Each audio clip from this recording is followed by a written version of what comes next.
After a while, Mama told us that she had her funeral arrangements made and asked me if I would give her eulogy.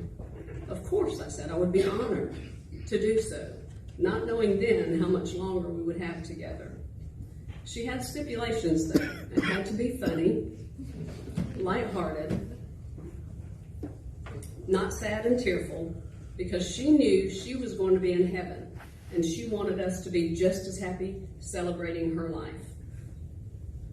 There was a point when she fired me because she thought I would get emotional and cry. She did eventually hire me back, and that day has come. Mama was simply amazing.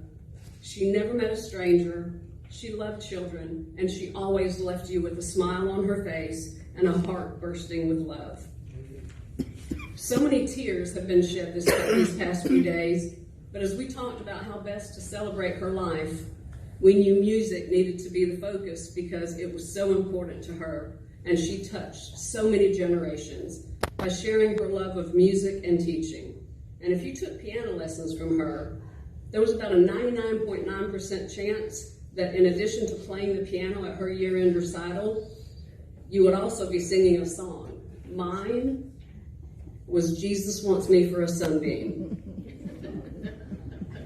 Some of my favorite memories are of the silly side of Mama.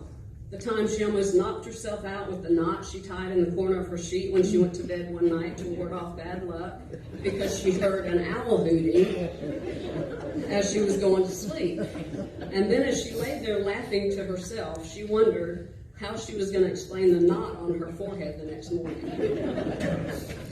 There was also the time I came for a visit, and right in the middle of our conversation, she looked at me really hard and said, "Lynn, when did you start coloring your hair blonde? Don't you know blondes are stupid?" And proceeded to tell one blonde joke after another. I could go on and on, but there's just not enough time to share a lifetime of memories. Throughout my life, I've lived in many states, but here, in this community, this church, and that little white house on Dunn Loop, that has always been home. No matter where I traveled, coming home meant mama toast, real hot cocoa, lots of fried chicken, real mashed potatoes, lots of veggies, and more love than you can imagine. My heart was home here. People have always asked what her secret to living a long life was. What we've learned from her was that secret for making it to 103 years old was to never stop working, never stop learning, and most importantly, never stop laughing. Always find the humor in something every day. She loved to laugh and to make us laugh. She always had the funniest stories, like the story about my Uncle Cleo, who was the music minister here.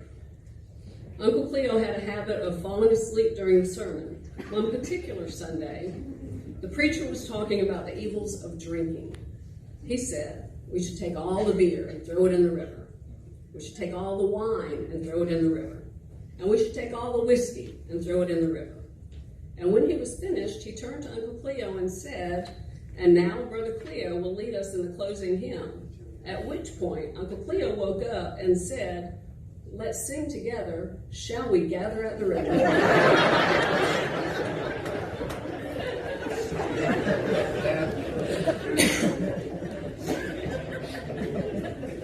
Another piece of my heart is in heaven now. Too many in a very short time. But how fortunate I was to share her last few minutes in this life with her. I snuggled up next to her in bed Tuesday morning and rubbed her back. I told her how much I loved her, and she was the best mama in the world. And if I'd had another grandmother, I would have left to go find my grandmother mama.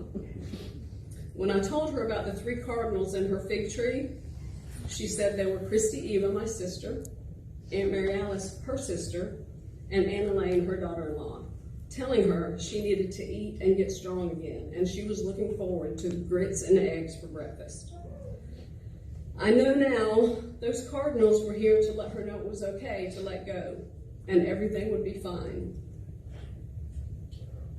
I watched her move from this world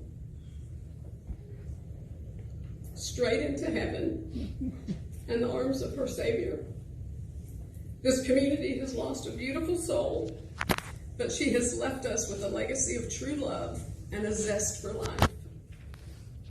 So to my grandmother, my mama, as long as I live, you will live.